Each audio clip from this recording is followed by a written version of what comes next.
Perfect. Okay. Everybody have good weekends? Yeah? No? Terrible weekends? Sorry to hear that. Well, so to continue the pattern of what we're doing in the class, today we're going to review a large content area. We have 2 classes in our program that sort of address these things, right? Human development, lifespan, and then also child psychology. Really touch on these things. How many of you have had either one of those classes? Raise your hand. Woo! Okay, good. That means it should be really actually review for everybody, not any new content. So we are going to go through this human development review. I will try to answer your questions as best I can. If you have questions, hopefully this will be a conversational lecture. It has to be, because I made it so. And I also might offer extra credit for different types of questions as we have conversations. I might give you like a half a point or a point of extra credit if you answer questions or you get things right. And also that'll help me remember names. So I know a few of you from different classes that I've had, but if I don't remember your name, just bear with me, okay? I really do want to remember everybody's names. I don't have a pencil though. Does anybody have an extra pencil so that I can mark down if I do give somebody extra credit? I'm super prepared. Thank you very much. Oh, yeah, thank you. Okay. Before we get started, any questions, concerns, things on your mind? You need to unburden yourselves with anything? No? We're feeling pretty good? Okay. Well, we will launch right into some human development. So when we talk about human development, right, we talk about lots and lots of different types of things. But one of the giant controversies in human development is what is the role of nature, what is the role of nurture, particularly with regard to healthy development or not, or development that is atypical, right? So development that includes disorders or anything else like that. So I've provided you with definitions of both nature and nurture. Nature are inborn traits and characteristics that are inherited from the biological parents, while nurture are environmental influences. And I think this is really important both before and after birth, including influences of family, schools, neighborhoods, society, and culture. So let's talk a little bit about what this means, because there is a little bit of debate in the field, and we don't have, the science isn't settled on what percentage of disorder is a result of nature and what percentage of a disorder is a result of nurture. Good morning. So let's have a conversation about it. Tell me what your thoughts are of the role of nature versus nurture in ADHD, for example. So what do we think creates ADHD? A child has ADHD. Where does that come from? Yeah? One theory is that we overstimulate the kids so much that when they go into school and they're told that they have to sit down and reply, it's very difficult for them to do. Great. All they're seeing is the TV, the cover, the sound, touching of the everything. So is that nature or nurture? That would be nurture. Nurture, right. And if you watch, for example, so we have some television shows that have been around for 40 years. Sesame Street is one that comes to mind. If you watch Sesame Street from 30 years ago and you watch Sesame Street today, what do you think it looks like? Do you think it looks exactly the same, or do you think it looks different? Different. Okay, but has anybody had the experience of watching old Sesame Street episodes versus current ones? Yeah, what did you notice? The old ones tended to be a little bit more simplistic. Yeah. Especially with the details and stuff that they would add in a lot more detail with the computer graphics they would add. Back then it was just claymation, so a lot of the stuff was a little bit more simpler when it came to things like that. All right. Or, puppets and stuff like that. So visually simplified, Yeah. right? So now we're seeing more complexity with regard to visual stimulation. What else do we see in terms of differences? Probably sounds. Sounds, yep. More simplistic sounds, sound quality, great. What about how rapidly we transition from scene to scene and how long sketches are? those things also change over time, right? I don't know if you had the experience of going back and watching a movie from the 1970s or 1980s. My favorite movie in the world is Goonies, right? The Goonies, y'all know the Goonies? Hey, you guys. What? Okay, so if you don't know the Goonies, that's your homework, is you need to go watch the Goonies. It's a Steven Spielberg movie. Anyway, if you watch the Goonies, it feels very slow paced now. So there's absolutely a nurture element to ADHD. We stimulate kids, they can go from screen to screen, they have instant gratification all the time, right? We can see where there's a behavioral component to that, absolutely. Do we think that there's a nature component as well? Yeah? Yeah, I believe it's ADHD that sometimes if you give the kid coffee, it'll actually calm them down. Right, so then we're talking about a biological process, right? Stimulants, right? Medication for ADHD is often stimulant-based. Absolutely. I put an article link in here, and hopefully this will work to pull us back out to the article. But we also see that there are genetic components, right? Anomalies on certain specific genes that are markers for ADHD. But that doesn't mean, if somebody has the marker for ADHD, that doesn't mean that they are going to definitely have ADHD. So this article that I put the link in here says that depression, autism, and ADHD all share a common genetic link, right? So now we're talking about what? Not nurture, but nature. We're talking about the nature. So we know that they share some behavioral characteristics, but now we're starting to see that it might be that there is a similar genetic underlie for all of these different disorders. And it's really exciting for us to be able to discover that, right? Because when we know that, then we have different ways to target medication and intervention. Does that make sense? So, as you have some time, I would encourage you to look at this, especially if you're interested in psychopathology. This is really, really fascinating stuff. I know that the kids that I've worked with who have autism, it used to be that autism meant that you could not also diagnose ADHD. They were exclusionary, right? This new DSM, the DSM-5, allows us to, you can do both diagnoses. But if you diagnosed autism before, you could not diagnose ADHD. And it was a real problem for psychologists because one of the things that we needed to be able to do was work very hard on behavioral modifications, particularly as it relates to impulsiveness and hyperactivity and an ability to control that. And if we couldn't co-diagnose, it was harder to write the treatment plans and to do those types of things. So now we can make those co-diagnoses, and so it makes a big difference. So we know that there are genetic markers. We know that nature supports it. So let's talk about what that looks like, okay? So I've got two separate models here, and I will give extra credit to somebody who can tell me the difference between the diathesis stress model and the gene-environment interaction model. Anybody have enough, feel like you solidly understand it? No. Kind of, but okay. Take a shot at it. Take a shot at it, be bold. Diathesis stress model, it kind of functions on a threshold type of function.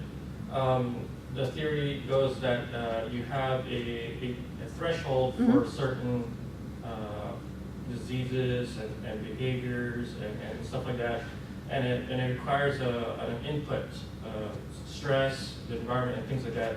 And once you reach that threshold, whatever the disease or behavioral disorder might be, activates. Good. The gene-environment correlation models is certain environment and genes are dependent on what kind of factor in from the environment, and it's additive, but there's no real threshold. It's just whether those things are activated or not activated. Whether those things are all put together like a puzzle, and once they all fit together like a puzzle, then the disorder or the disease activates, manifests, right? Or becomes active. You're really close. You're really, really close. And so when we talk about diathesis stress, we talk about just genetic vulnerability, right? The abnormalities on the specific genes that I was just talking to you about for ADHD, right? So that's your diathesis, that's your genetic vulnerability. Life events or stressors then push you to the threshold. You were exactly right. They push you to the threshold, the disorder activates, and then you have this disorder, right? So in the diathesis stress theory, let's say somebody might have a pretty strong genetic predisposition toward alcoholism, right? Addictive problems run in families, right? And so the diathesis fills up a lot of the cup. So it doesn't take a ton of stress to push you over the threshold into alcoholism, right? Maybe drinking a lot in college then sort of pushes you over the threshold. Whereas somebody who doesn't have quite such a strong genetic predisposition, has only a tiny bit of I don't know, liquid in the bottom of their cup, they drink a lot in college, the same as the other person, but then they don't develop alcoholism because it wasn't quite enough to push them over the threshold. Does that make sense? So a really common model when we talk about schizophrenia. We talk about diathesis stress associated with schizophrenia really, really frequently. Okay, so when we talk about the gene-environment interaction, so we have, this person has a genetic vulnerability to this, in this case, this is a blood injection injury phobia, right? So we're talking about somebody who passes out when they see blood, okay? So they have a genetic tendency, which takes up the bottom, the same thing, diathesis, right? But then they also have this tendency toward impulsiveness, this sort of this personal characteristic that interacts with this tendency, right, this genetic tendency. They may not be related, right? They may just have some personal characteristics that make them, for example, impulsive. And because they're impulsive, they tend to get injured more often, right? So then they're exposed to more blood and injury, and then they have these situations that involve seeing the blood. But these two things mix together. So there are these individual characteristics that interact with the environment, and that sort of builds that diathesis up more, right? So that then the stress pushes them over the edge, right? So this person does not have a genetic vulnerability to develop it, but they may be pretty impulsive. But then they see the situations that involve blood, they just don't ever get to that threshold level. Does that make sense? So another person who talks about this is Bronfenbrenner. So I want you to think about it for a second. Do you remember Bronfenbrenner from your classes? Okay, so when he talks about these microsystems, this is going to come up again, so just keep this in mind. When he talks about microsystems, what he's talking about are the individual characteristics of the person interacting with the people in their immediate environment. Okay? So the temperament of a child impacts how the parent interacts with the child, right? And then that can create these sort of things that would be nature, but it's also this really complicated combination of nature and nurture.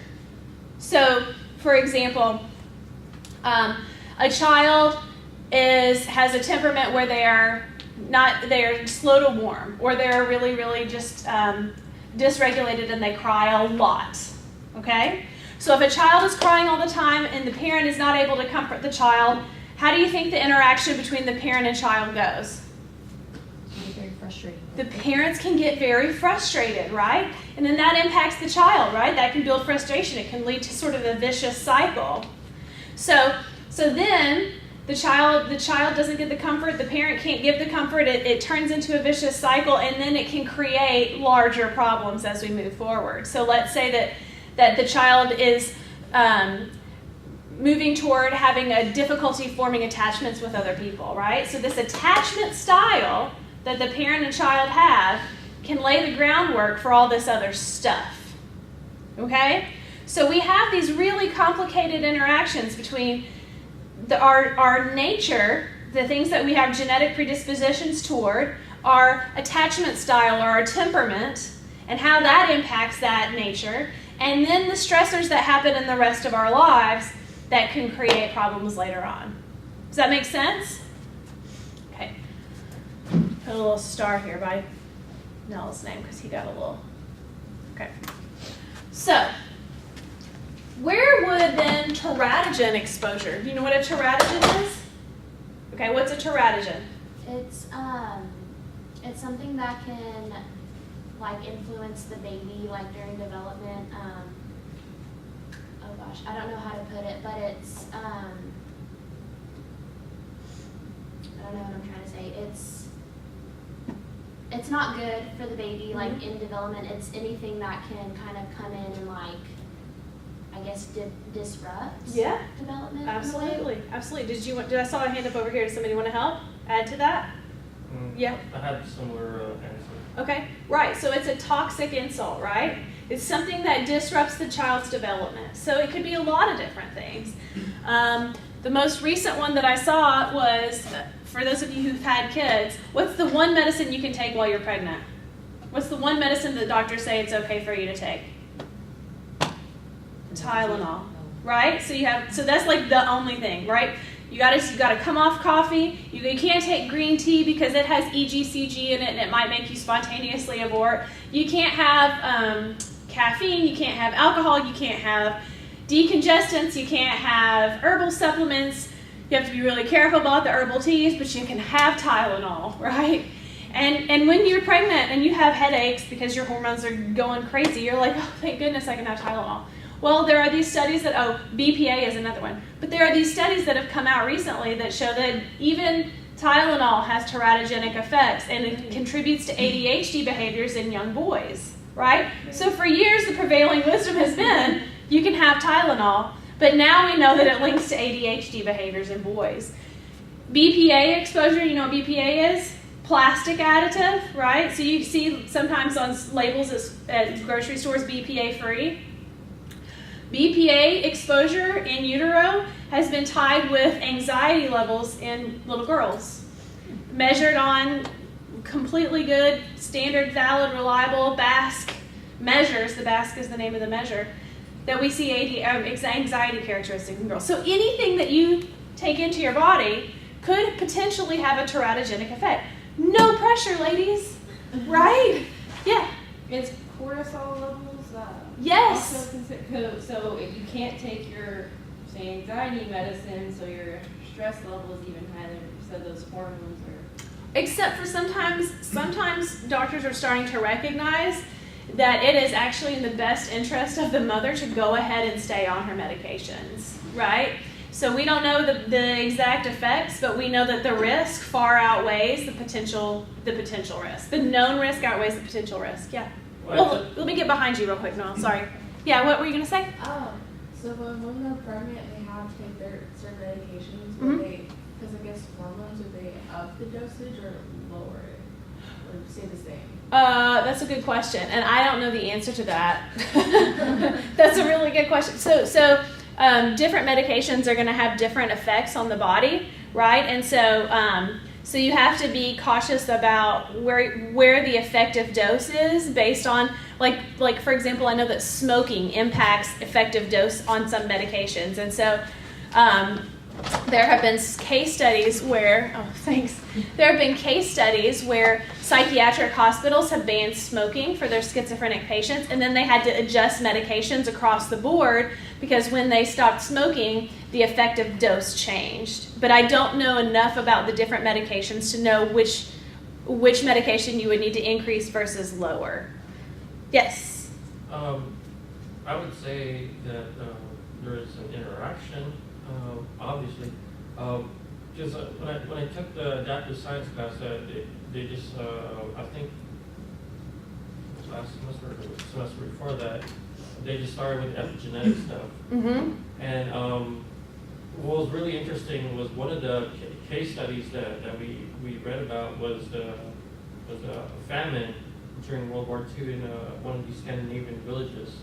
And after the famine, they found that even though it affected their grandparents, the grandchildren of those grandparents had a lot of diabetes and obesity problems because of the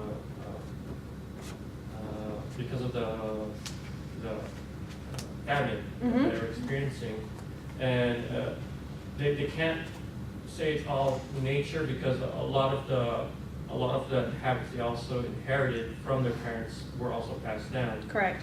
So Yeah. there's an interaction. Yeah.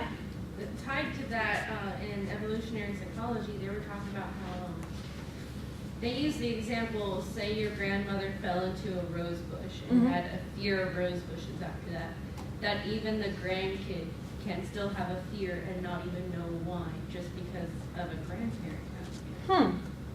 Kind So- of like snakes and Right. spiders, I guess. Yeah. Well, right. So there are some that are sort of genetically implanted in us because historically, like, they present a threat. Snakes, especially, spiders is another, right? So those are higher risk for phobia generally because we have a genetic predisposition to stay away.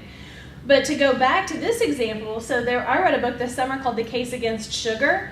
And in this story, it is a nonfiction book, but he builds this case against the crazily increased sugar consumption we have had in our country, in our society, Western society generally. So like our sugar intake has increased like 1,000% since the 1960s even. So we've taken so much more sugar. But what he was talking about was an epigenetic effect as well, where if a woman is obese or has diabetes while she's pregnant, then there's you have an endocrine response to that. And so this child then is sort of bathed in those hormones that exist, and the child has a much higher predisposition then to become, their diathesis shifts. It increases their diathesis toward becoming obese themselves. So there are these epigenetic effects and these interactional effects that take place. We'll also talk about phobias in terms of, or development, social learning development. So the example that I use there for social learning is my cousin's wife. She's terrified of earthworms, right? She hates earthworms. She's terrified of them. And do you remember this story, Stephen, from Abnormal Psych? Yeah. So she's terrified of earthworms, and they live in this house, and in this house, the water runs down the driveway, right? And so it had been raining for several days, and the water has run down the driveway, and what happens when it rains for a few days at a time and the ground gets saturated, right? The earthworms come up, and then because the water is running down, all the earthworms are sort of washed down the driveway, and so then the garage door is closed. And she's in the garage, and she's holding my second cousin, her child, who's like 2. And her husband opens the garage door to do something, and all of these earthworms start dropping off of the garage door, and she panics. Worms! Like, and she freaks out, and she's holding the kid, and the kid's like, worms? Like he should be scared. And so then, from that point forward, anytime he would be outside and he would see an earthworm on the sidewalk, worms, like he developed a phobia of worms completely from social learning, right? And we'll talk about the theorist who talks about social learning here in just a second. What's your name again? I'm Yeah. Sydney Sydney what? Swinson. Okay, It's spelled differently, so it's SYNDNI. gotcha. Okay, so we've also got this, I'm going to show you this, at least the beginning of this video, to talk about the sensitive and critical periods for development. If you will recall, do you remember the study of the feral children, like the Pharaoh boy of Avignon, right? What happened with him? Was he ever able to learn to talk? No, wasn't it like 5? He learned to talk, but not his verbal skills. Even though people worked very, very, very intensely with him, his verbal skills never developed to a level that would be appropriate, even through completely intensive education. And why is that? Isn't there a learning period? Yes, there's a period of time when your brain is developing when those neural pathways are set down, right? And so if you miss that window of opportunity, then you can create longer term problems, right? So these are critical and sensitive periods for development. Okay, bear with me if it goes to a commercial. I just invented some links. The overarching answer is because it is a determining influence on subsequent life chances and health. We'll watch only a part of it. But why is that? The principal reason is to be found in the fact that in the early years of life, there are a wide range of very key milestones or sensitive periods in brain and biological development. As I'm speaking, Being this human slide takes guts. is scrolling up, Finding showing yourself. some of the Finding early your elements place. of brain development Finding your that occur happiness before takes guts. children. Okay, where is this commercial coming I think from? it's coming from the other camera. Make sure yours are up There's for a it video. with Renew Life. Each school age, which is in the dark gray portion of the slide, showing that by the time kids reach school age, a huge amount has taken place in terms of their opportunities to develop basic competencies that will code for success in later years. For instance, their visual systems are connecting to the deep structures in the brain that are associated with emotional control. That means that children who have a consistent set of human faces that they see early on in life, going through a wide range of emotions, develop the neurobiological ability to decode emotion and to develop a sense of belonging. Those children who are neglected or grow up in environments which are violent or emotionally barren develop a completely different style of coping early on in life and a different set of biological connections which do not work so well adaptively later on. Similarly, in the early years, children's ability to understand language and to express themselves in language goes up as a straight dose response with the richness and the responsiveness of the language environment that they grow up in. So that by the time children reach school age, those that have grown up in rich and responsive language environments are ready to understand the instructions that come from the teacher, ready to respond and describe their experience and learn. Whereas children that have grown up in environments where there's been very little language have huge difficulties decoding sentences of 10, 15, 20 words of length, of understanding what it means to respond to a question, of understanding what it means to give their experience or give their ideas as though they were some sort of expert. Similarly, children early on in life who start off being physically aggressive in situations of social conflict, if by the time they reach school age they've not had the socializing experiences to reduce and eliminate and transform these physically aggressive responses into verbal communication skills, those children are at a high risk of going on to labeling and grade failure as time goes on. So in all dimensions, physical, social, emotional, language, and cognitive development, the early years are crucial for health, well-being, learning, and behavior thereafter. Okay. Yes. I think it's really cool on that chart just now, there was a difference in nature and nurture. For example, like nature, like the ones that started before birth are the ones that are more like nature. So like, for example, like speaking or making noises, communicating that way is something that you're born with because you start communicating even when you're born. So like crying. Yeah, absolutely. So the response the child gets to crying establishes the type of temperament, right? And temperament can be, actually, I shouldn't say temperament, I should say attachment. Because temperament is inborn. So if you've ever been around lots of different babies have a temperament. Some babies are very easy. Some babies are really slow to warm. Some babies are really difficult in their temperament. They just cry a lot. And there's not a lot that anybody can do to create the temperament, right? It matters what the parents do to interact with that temperament, and that makes a big difference in terms of the child's attachment. But attachment and temperament really have a strong interaction effect, right?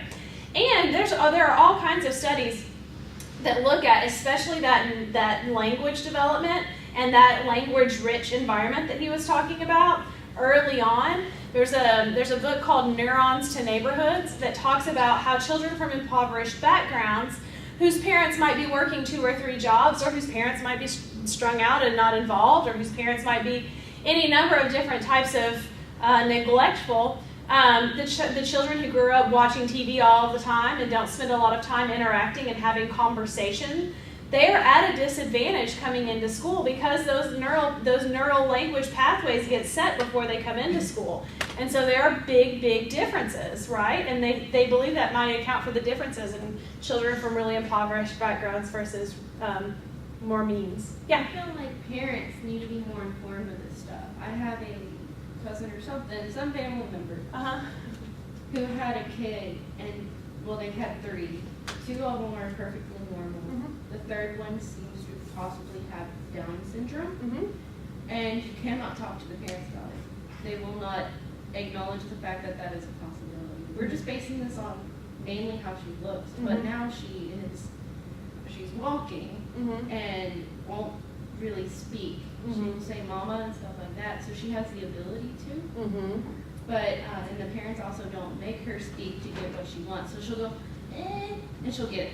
Yeah. You know. Yeah. So- And it can be, and it's a really, really difficult, it's a really, really difficult situation to talk about that. I mean, I have a family member who's the same way.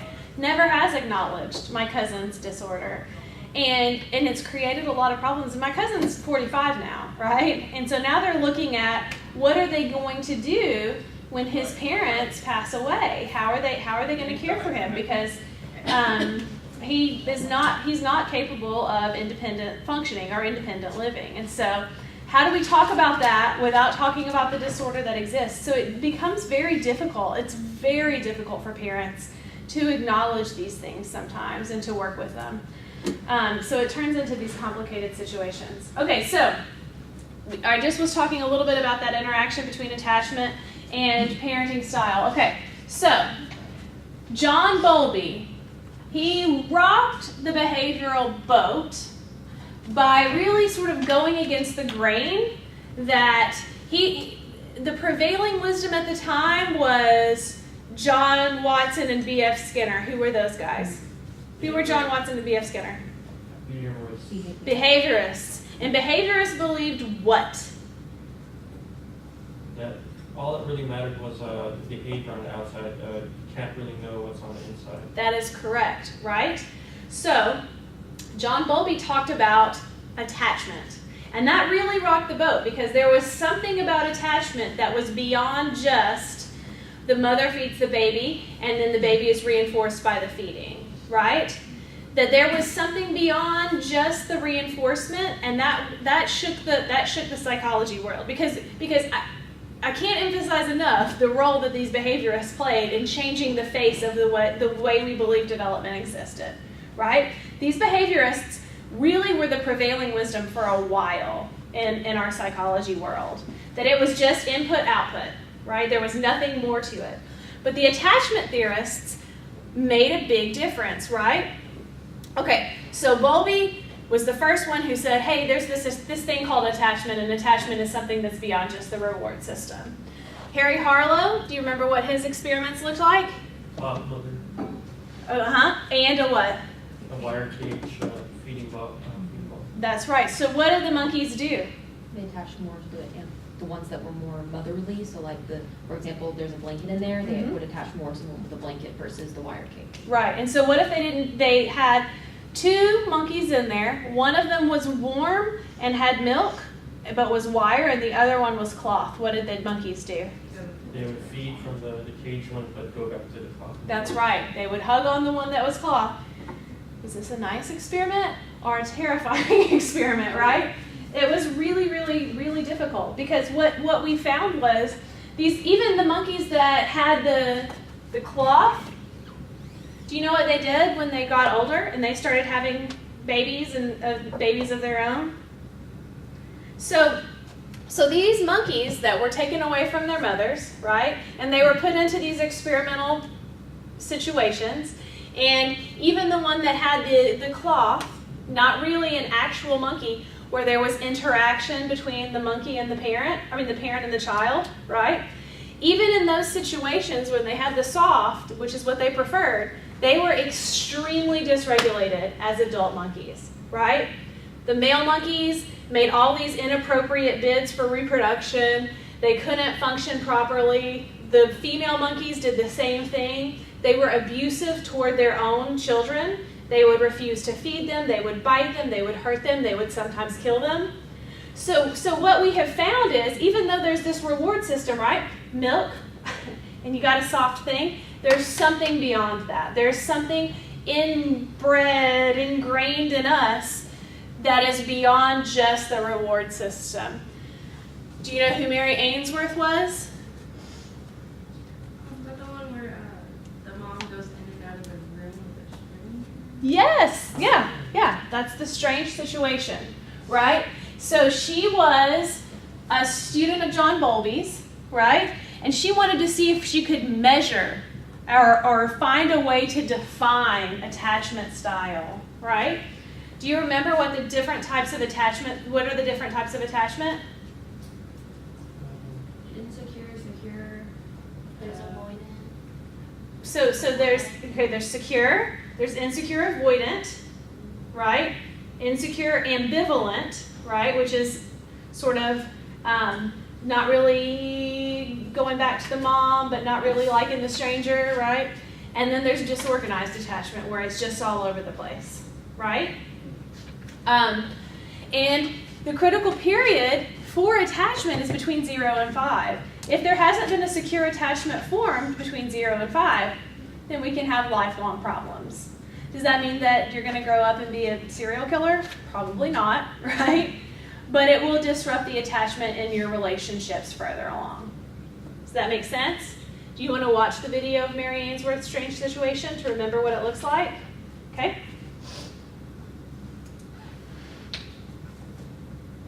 But can the essential elements of home life be translated into a standard laboratory setting for controlled scientific study? After conducting extensive observations of parents and children at home, a student of Bowlby's, Mary Ainsworth, devised such a procedure called the strange situation, which places the child under some stress. It has become the most widely used, standardized way to assess the quality of a child's attachment to their caregiver. Here the researchers are recording how 14-month-old Lisa responds in this attractive but unfamiliar setting.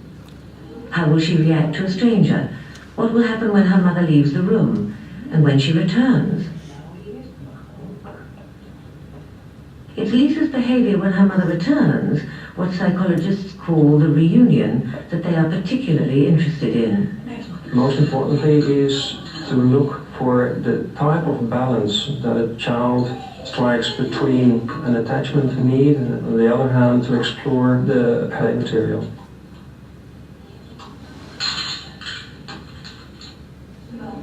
Once Lisa has settled down to play, a stranger enters the room and sits in a chair reading a magazine.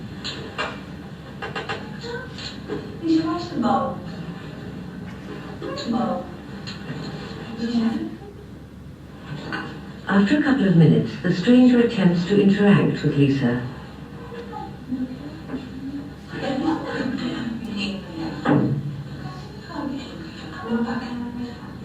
Soon after, Lisbeth gets a cue to leave the room.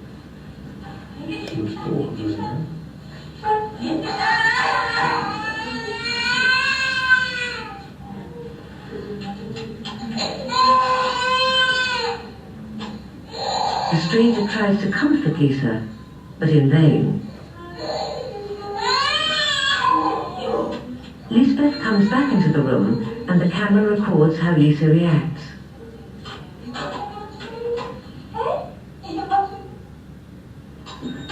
Now the first part of the procedure is over, and Lisbeth settles Lisa down again. The stranger leaves them alone together.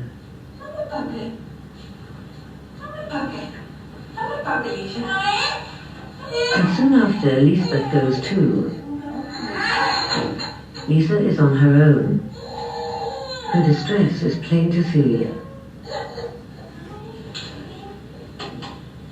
Once again, the efforts of the stranger to console Lisa are to no avail.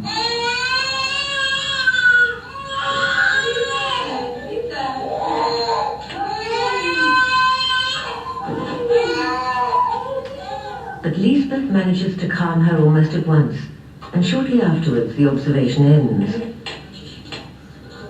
Lisa showed outward signs of what's called secure attachment. Alright. So, why was it secure attachment, not insecure attachment? What did she do that showed the secure attachment? She cried when her mother left. She cried when her mother left and was calm when her mother returned, right? So when I've done evaluation, I used to, when I was in Florida, I worked with a psychologist who did pre-adopt evaluations.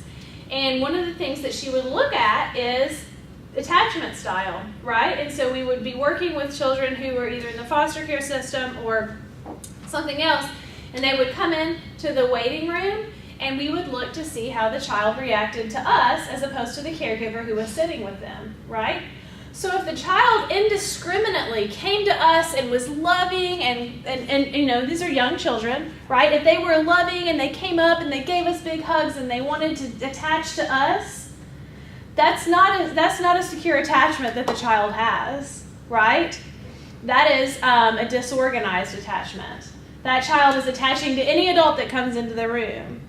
And what we used to see back in the 90s, the big thing was adopting children from other countries, right? Adopting children out of orphanages in Russia and, I don't know, different places like that. And the parents would go in, these adults would go to these orphanages to find a child, and a child would come up to them, a 3 or 4 year old, and love on them and gravitate toward them and want to be with them. And then when they got a little older, they would start to see behavioral problems, and they would begin to manifest, and they would get worse and worse and worse. And the issue was that the child had what was called reactive attachment disorder, right? Their attachment was disorganized. Their attachment wasn't secure. And that secure attachment is critically fundamental for how we develop relationships and how we function generally in society. Questions on attachment? Okay? So then we have this question of, when we talk about development, there's a school of thought that it is mechanistic, right? People are like machines that react to the environment, to environmental input. Something happens, I react. It is completely on a continuum. We just move on up, right? Any idea what school of psychologists might think this? Behaviorists, absolutely. Then we have these folks who are more organismic. People are active, growing organisms that set their own development in motion, and these are stage-based.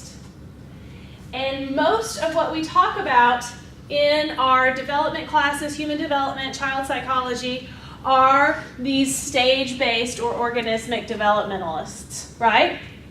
So I've got a few up here, right? Freud, Piaget, Erik Erikson, Yuri Bronfenbrenner, and they all have these quotes. I love quotes. I think they're really helpful. We won't spend a lot of time reading those. Okay, so we're going to play a game. Whose model, what's it called? You tell me whose model this is, you tell me what it's called, and then I'll give you an extra point, half a point. Who is this? Freud. Yep, and they're called what? I don't know, actually. What is it? You you got it? No? Peyton? Psychosexual development. Yes! These are Freud stages of psychosexual development. So, Freud stages of psychosexual development. Okay, so here's a pro tip for you, right? Life hack for the MFT. Come up with mnemonics to help you remember this. I found a real gross mnemonic online, but I'm not going to tell you what it is. But to remember the different stages in the psychosexual development. If it's related to anal development or genital development, latency, oral, you can kind of have an idea that it's going to be Freud, psychosexual, you know, like those things kind of go together. So I want you to try to remember that. Good. All right, next. I had to move it up to the top so it would cut off the name. Whose is this? Yeah. Erik Erikson's lifespan development. Good. Yes. So Erik Erikson. This is one that you're going to definitely want to know, right? So within Erikson's stages of development, psychosocial stages of development, you are looking at these psychosocial crises that exist at each stage of development, right? And a child has to resolve these effectively to be able to sort of move through the next stages. They can get hung up or they can have them resolved incompletely, and those can create problems later on in the child's development. So when you've got it, when you see trust versus mistrust, this is when the child cries, the parent comes to the infant, right? They pick up the child and they have this consistent system of responding, right? So in this case, the child then develops trust. But if the child is in a situation, and the reason we talk so much about, for example, postpartum depression, if the child is in a situation where the mother has postpartum depression and she just can't do it, right? She can't bring herself to be with the child, to pick up the child, to take care of the child. They might develop this fear and concern, this distrust that the world is going to operate in a predictable way, right? There are some really interesting, there's a really interesting video on the flat face study that the parents have done, and I didn't link it here, I didn't think about it till just now, but it's like the parent is interacting typically with a child, and then she turns away, and then she turns back, and the child tries to bid for her attention and tries to bid for her attention. Was anybody in my child psych class last semester? We watched it in child psych. The child keeps trying to bid for attention and then becomes really, really frustrated and cries because the mother doesn't react at all. And then she turns and then she comes back and then she re-interacts with the child normally. It's very distressing for a child to have a flat face or an unreactive parent, right? And that's part of the reason that that physicians are really, really emphasizing the importance of treating postpartum depression, because it can impact the child's system of trust versus mistrust. It doesn't always, and it doesn't always result in a really strongly negative reaction. We can have some slight reactions to these things as well, right? So another really common one that we talk about a lot is adolescence, so that identity versus role confusion. So do you have a solid sense of self? Do you know who you are? Do you know yourself? Or are you sort of blowing with the wind, right? Do you have a diffuse sense of self? Do you become a codependent person? Do you become somebody who doesn't have a real solid sense of who you are or what you want to do in your life, right? And so it is really, really important for you to at least recognize that these conflicts are associated with Erik Erikson's work. Okay? Got it? Have an idea about what those different conflicts produce versus not. So make yourself some flashcards. Try to remember sexual things, Freud. These conflicts, Erikson. Okay? All right. Whose is this one? Piaget. Piaget. Very good. Yes, John Piaget. Okay. So, Piaget. Whoops. I'm gonna show you. This is my son, and I think that it will play. Okay. So I want you to think about what this is called. What I'm trying to demonstrate. This is a failed attempt, by the way. This is not an attempt that I was able to really demonstrate this concept. But I want you to think about what I was trying to demonstrate. Watch this. Don't touch. Don't touch. What? Don't touch. Okay.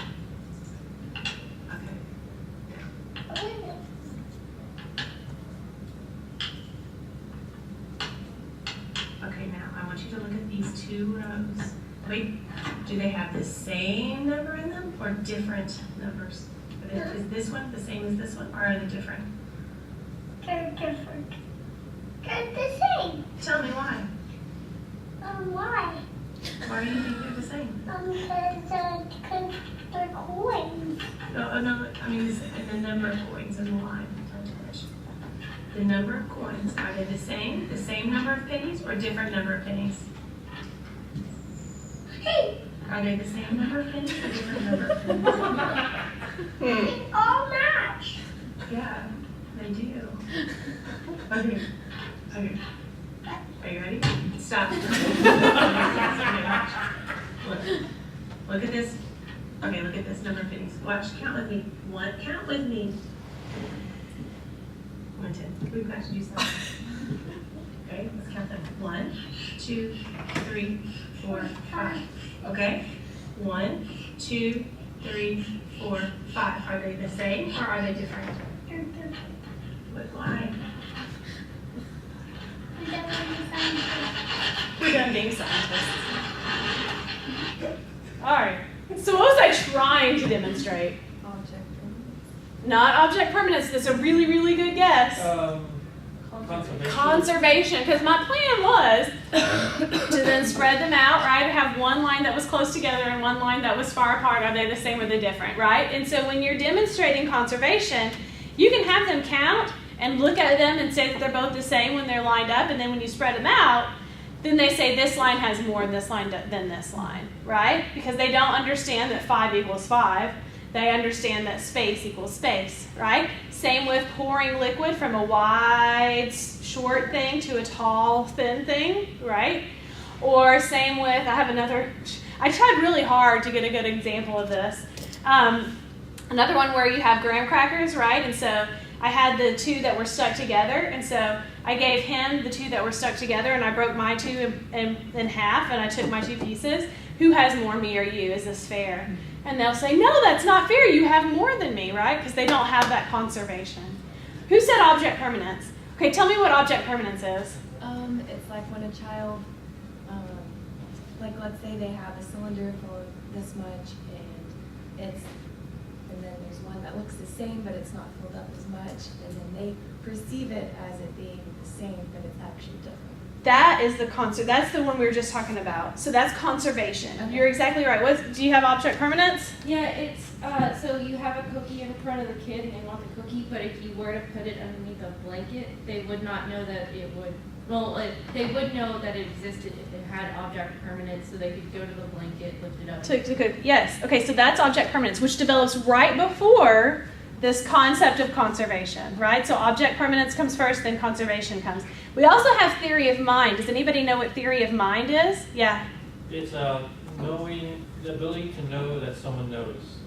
So if you were to have a kid put away a toy while you were not in the room, and they come back and ask, do you know if I know where it is? And they say, yes, you know it's here, but you weren't even there. Right. Then they don't have theory of mind yet. Correct, right. So like if I put a bunch of candles in a box of crayon, like a crayon box, and I say, look what's in my crayon box, right? And I show the child, and then I go get their stuffed animal from the room, and I say, does Mr. Robot know what's inside this crayon box? If the child doesn't have theory of mind, they'll say, crayon. I mean, they'll say candles, right? They don't know that anybody else could not know something that they know, right? So that idea that your mind is separate from another person's mind. Once they have developed theory of mind, they'll look at you like you're crazy and they'll say, of course he thinks it's crayons. Like, why would he think it's anything else? Okay? Okay. So we also need to know for the MFT the difference between assimilation and accommodation. So what's the difference between assimilation and accommodation? Anybody else? Okay. Oh, I'm kind of nervous about it. That's okay, go for it. Accommodation is whenever you try to give the child what they are needing to accommodate to their needs. You are right in a completely different sense of the word okay. accommodation. Okay. So in a special education setting, an accommodation is changing the curriculum to meet the needs of a child who has special needs. Yes. Okay. That's accommodation there. Yeah. Accommodation is when a child has a knowledge set and you introduce a new subject to them and they integrate it into what their current knowledge set because it fits with what they know. Assimilation is when a child runs into a new topic, doesn't fit the mindset, so they have to change their mindset a little bit to integrate that new topic. So scratch that, reverse it, and you got it, right? You just switched assimilation and accommodation, but you're right, right? So you assimilate information into an existing framework, or you stretch your framework or change your framework to accommodate new information. Okay, so here's a good example. What animals echolocate? Dolphins, bats. Correct. So let's accommodate your knowledge.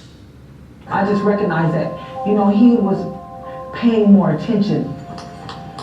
Ben's super sense amazed everyone, but this was just the beginning. When he was 7, Ben discovered a new power. He began to click. For a couple of years, it was just a habit. And then next thing you know, it was making things more distinguished from me. I was able to navigate easier and know what things are. Ben learned to bounce his clicks off objects around him, giving him an even clearer picture of his surroundings. Ben is blind. When he was very young, I used to always tell him, Ben, make your sound. Even when you're running and playing, don't forget to make your sound. That's a survival technique.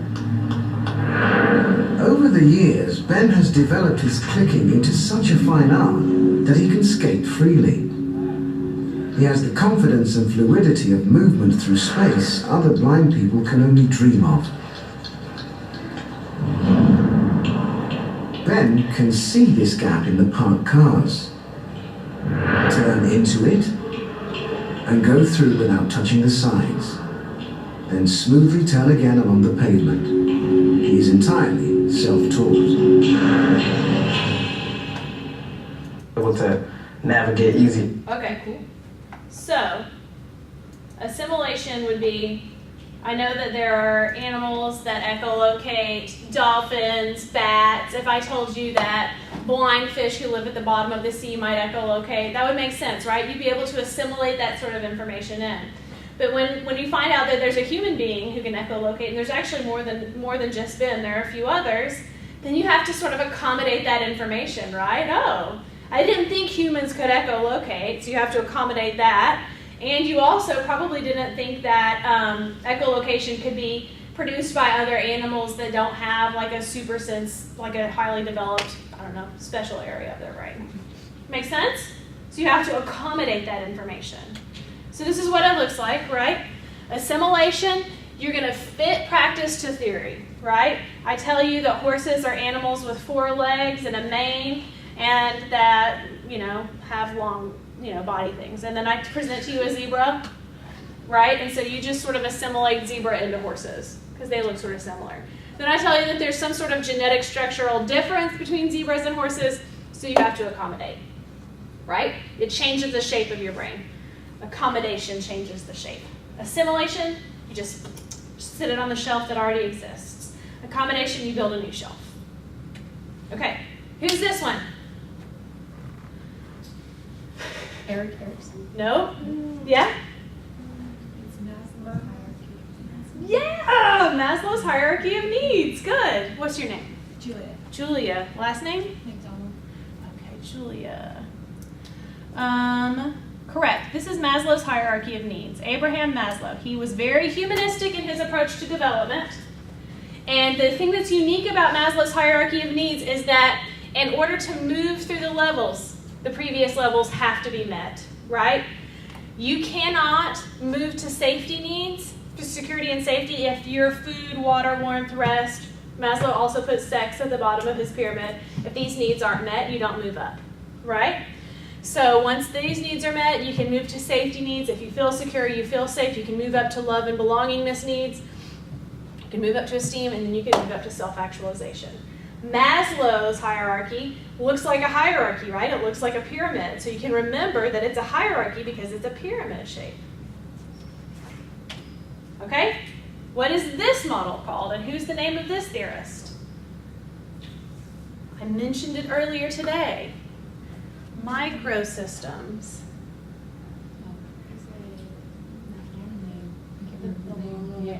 Yeah. Brittenberg. Bronfenbrenner. Oh, yeah. Yuri Bronfenbrenner, right? So Yuri Bronfenbrenner says that you have these that the child interacts on these different things with their immediate family, with their child care center, with their school, with their neighborhood play area, right? So these are the microsystems, the child interacting with them and them reacting to the child. Then you've got mesosystems, which is the way, so when my kid gets in trouble at school and the school teacher tells me about it, and then I have to go home and make him send in timeout or whatever, right? Those are the mesosystems, the way these interact with each other. And then they're settled within this exosystem, right? Access to community health services, workplace, friends and neighbors, neighborhood, extended family, which are all inside the macro system, your customs, your laws, your values, right? And then they're all situated within one that's missing. Does anybody know what it is for an extra point? The ecosystem. Close. Global. No. No. It's time. So it's the chronosystem, right? So right now, all of these things in our country look different than they did in the 1950s, yeah? Mm-hmm. Right? Which look different than they did in the 1850s, yeah? So the chronosystem impacts all of these things. So they're all situated within the chronosystem. So I'll tell you one way to possibly remember this was when I was studying, when I was in my graduate program and we were having to study for our exit exams, right? We made a pie. We made Bronfenbrenner pie, right? And so I put little tiny it was like a layer dip, right? And we put little tiny babies in the center, and then we put all these different layers on the outside, moving around, and then we ate it while we were studying. So it was my Bronfenbrenner pie. Yeah. What's this model called? This is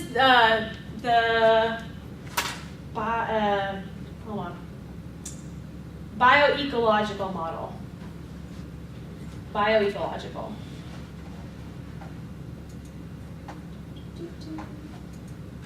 All right. It's kind of funny that social work goes over that and over that so much, but they don't talk about the name too much or the person that made it.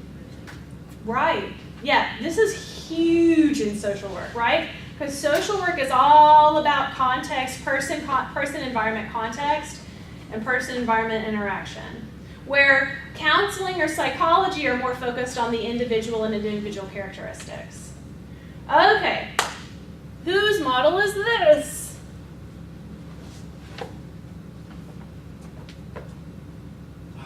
We just did this.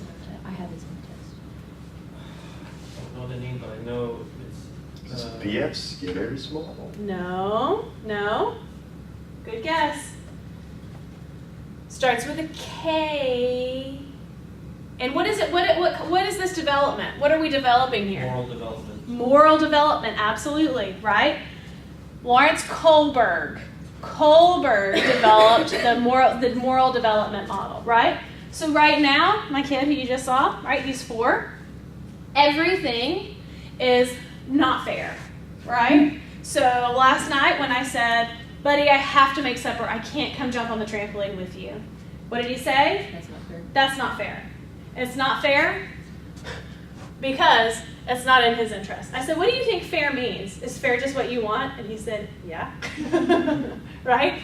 So we move from pre-conventional moral development to conventional to post-conventional. And these are the things where, have you ever had a professor do the moral questions with you, right? Where you and your partner are arrested, and if you snitch on your partner, then you get right? So you start to look at those things. Or Heinz moral dilemma. You know what Heinz moral dilemma is? We talked about this in adjustment. So Heinz's moral dilemma is where Heinz develops a treatment for cancer, right? And he's going to charge $1 million a dose, even though it only costs him $100,000 a dose to make. He's going to charge that, and your kid has cancer or your wife has cancer, and you do everything you can do to try to put the money together, but you can only make up half the amount. And he says, sorry, I developed it, I'm going to profit on it.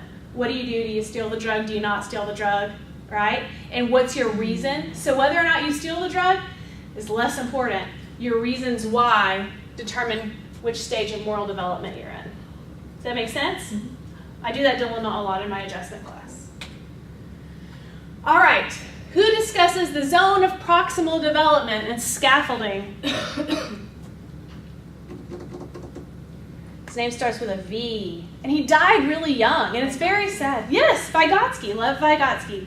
He died when he was like 40. So he had all these like genius ideas. He was Russian developmental theorist and talks about learning development, cognitive development, and he died very young. So we missed out on all of his genius, right? That he could have contributed. But his zone of proximal development, does anybody know what the zone of proximal development is? Yeah? It's the ability for a child to learn something new. If you're within the zone of proximal development, the child could either learn it on his own or with assistance. Correct. That's right. So if I say to you, okay guys, here's the MMPI-2RF, administer it, score it, interpret it, go. Are you within your zone of proximal development to do that? No, right? If I scaffold you a lot and I give you some information ahead of time, could you get to the zone of proximal development? Absolutely you could, right? So the zone of proximal development is your ability to gather new information, okay? So you'll need to know the zone of proximal development for sure, right? You'll need to understand what scaffolding is. Scaffolding is, I administer it with you and I tell you as we're going through what all the different pieces are. Then I talk to you about how to interpret it. Then I ask you to do it on your own the next time, right? So I've scaffolded you to independent functioning. Social learning theory was developed by whom? Social learning theory.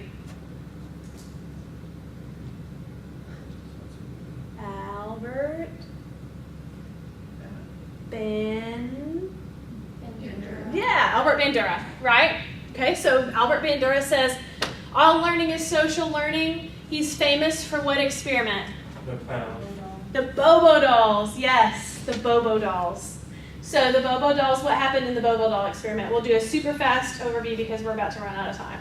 If kids saw someone being violent to the doll, they were violent, but if someone saw them playing nice, they would play nice with it. Absolutely. So they're learning socially. That's right.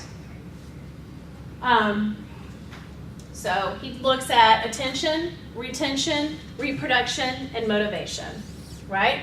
Those are what you have to have. You have to be paying attention. You have to remember what happened. You have to reproduce it, and then you have to be motivated to imitate the behavior. So you have to have some payoff. Okay. Mechanistic theories. These are your behaviorists, right? B.F. Skinner, John B. Watson. So what does this look like? Skinner. Huh? Yes. Skinner. Totally Skinner, right? So we're looking at punishment and rewards. Reinforcers and punishment. Reinforcers do what to a behavior? Make it happen more. Yes. Increase the frequency of the target behavior. Punishments do what? Decrease it. Decrease. You can have positive and negative reinforcement, positive and negative punishment. We will talk more about that in the learning section, right? I'm not going to go into that right now. Dang, I actually know the answer. Who's this? Watson. John B. Watson, that's right. And what did he do? Albert. Little Albert experiment. You all know the Little Albert experiment? Tried to scare me. Bang a gong right when the little kid is reaching for a mouse, right? And he created a fear, a phobia of the mouse, right? This is also very much learning, and we'll talk more about that in learning. Did you have a question? Oh, no. Okay. So, what we know is that development encompasses the entire lifespan. Know that all of these things are free range. This says late adulthood, right? Moving on toward retirement. We didn't spend a lot of time talking about those things. There's less research in those areas. Gerontology is that area of psychology that studies the psychology of late adulthood. But all of those things are free game. And there's also this whole notion of the development of sexuality, which is one of the chapters I had you review, right? Which we didn't really even go to today. But there could be questions on the MFT related to that too. So that's the reason I had you review it. Questions before we wrap up? Yay! If you answered a question and I didn't say, what's your name again? And I don't really know your name already, come up and talk to me after class so I can make sure you get the half credit extra point. Otherwise, on Thursday, we will be talking about your projects again. Wednesday, we will be talking about your projects again. All right, y'all, have a good one. Turn this off. I know you already said